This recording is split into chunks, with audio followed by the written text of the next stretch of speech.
Hello National University Academy students working on your AP US History B assignments. Today we are going to look at Unit 7, Assignment 3. We'll work on Part 1, see if we can get through all sections of this assignment, but I may stop after the questions for Part 1 just so we can break it up and answer each question as thoroughly as possible within a 5-minute segment. Let's first look at on page 859. So if you open your books to page 859, have a pen in hand, maybe a notebook. You can use a Cornell note style or outline note style. And let's go over these questions together. What were some of the factors that put Nixon at a disadvantage for the debate according to the text? The text reminds us that Nixon was the vice president at the time, and Kennedy was not as well known.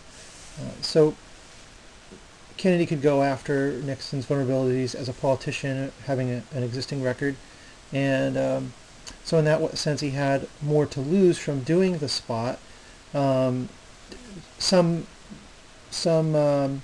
news personalities also mentioned that Kennedy was the youthful one, he would look better on TV, and we'll get into those questions as we go forward too. Let's look at what were the differences in how the candidates prepared in order to look good for television.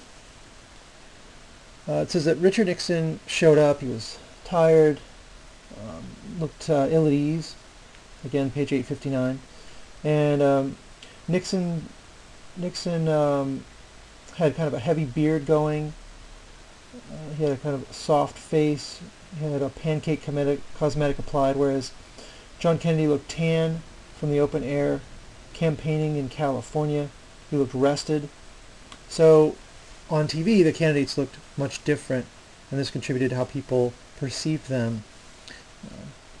As Kennedy began the debate, what did he accuse the Republicans of, and what did he say the United States should do? How did Nixon respond to the opening statement?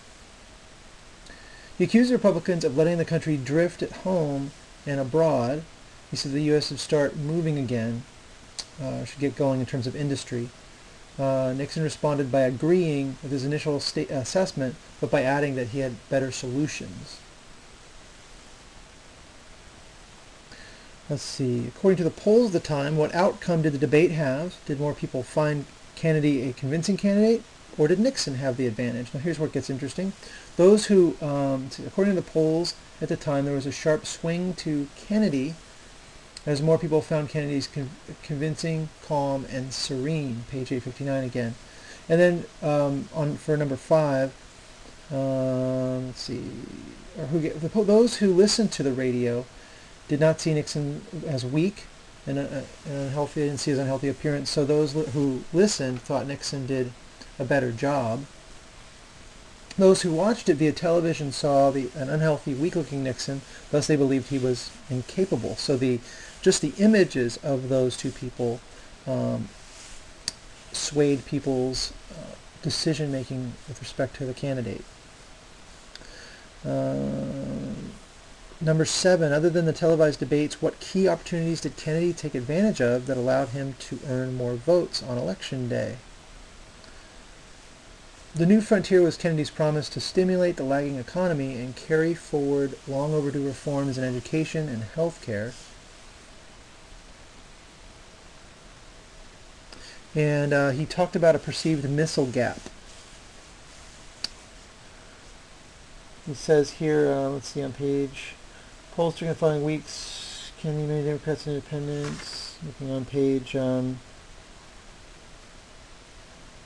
see 860 now, said,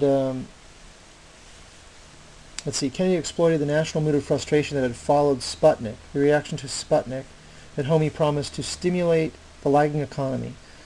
So he used Cold War language to also get an advantage there. Kennedy's stance in the Cold War was renewed commitment, vowing he would lead the nation to victory over the Soviet Union, number 8. And then 9, what did Kennedy do to earn votes for African Americans? Kennedy helped release Martin Luther King from jail. And how close was the presidential race in the 1860s? The presidential race was paper thin. Kennedy's edge in popular vote was only 0.2%. More in a bit.